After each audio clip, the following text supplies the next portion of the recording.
வணக்கம் நிகிதா. அதாவது பரந்தூரில் புதிய விமான நிலையம் அமைக்கும் பணியானது தமிழக அரசு தற்காலிகமாக நிறுத்துவது ஏற்கனவே கையகப்படுத்தப்பட்டுள்ள 1700 ஏக்கர் நிலத்தில் சிப்காட் தொழில் பூங்கா அமைக்கப்படுவது குறித்து உயர்மட்ட அதிகாரிகள் ஆலோசனை நடத்தி வந்தனர்.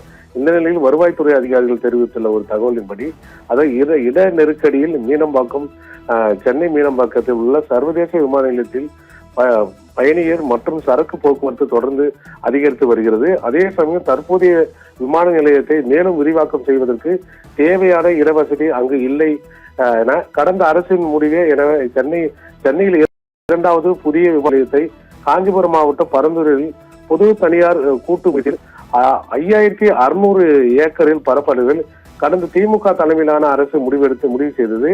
இதற்கான நிர்வாக அனுமதி 2023 அக்டோபர் மாதம் தமிழக அரசு வழங்கியது. விமான நிலையம் அமைக்க தேவையான நிலங்களில் 3700 ஏக்கர் நிலம் அங்குள்ள நில உரிமையாளர்களும் விவசாயிகள் மற்றும் கிராம மக்களிடமிருந்து பெறப்பட இருந்தது. இதற்கான நில எடுப்பு பணிகளை டிட்கோ தமிழ்நாடு தொழில் வளர்ச்சி நிறுவனம் மேற்கொண்டு வந்தது. பரந்தூர் சுற்றுப்புற பகுதிகளில் உள்ள 20 கிராமங்களை உள்ளடக்கி இந்த விமான நிலையம் அமைக்கப்பட திட்டமிடப்பட்டுள்ளது. மேலும் அணுகு சாலை அமைக்கவும் நிலங்கள் தேர்வு செய்யப்பட்டன. அது மட்டும் இல்லாமல் கிராம மக்களை காலி செய்து அவர்களுக்கு வேறு இடம் வழங்கி வீடு கட்டி கொடுப்பதற்கும் ஏற்பாடுகள் நடந்தன. இது தீவிரமான நில எடுப்பு கடந்த 2 ஆண்டுகளாக நில எடுப்பு பணிகள் தீவிரமாக மேற்கொள்ளப்பட்டு வந்தது. 3 மாவட்ட வருவாய் அலுவலர்கள் தலைமையிலான 20 யூனிட்களின் கீழ் தாசில்தார்கள், சர்வேயர்கள் என வருவாய்த்துறையினர் 300 பேர் இந்த நில எடுப்பு பணியில் ஈடுபட்டு வந்தனர்.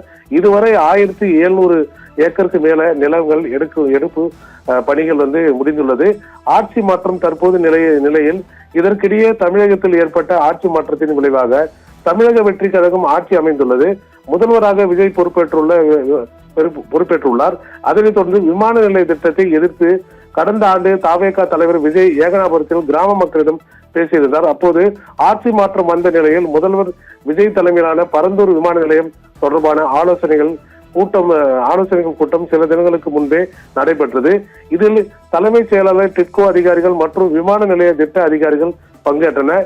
இதைத் தொடர்ந்து நில எடுப்பு உள்ளிட்ட பரந்தூர் விமான நிலைய பணிகளை தமிழக அரசு தற்போது நிறுத்தியுள்ளதாகவும் வருவாய்த்துறை அதிகாரிகள் கூறியுள்ளனர். நிகிதா.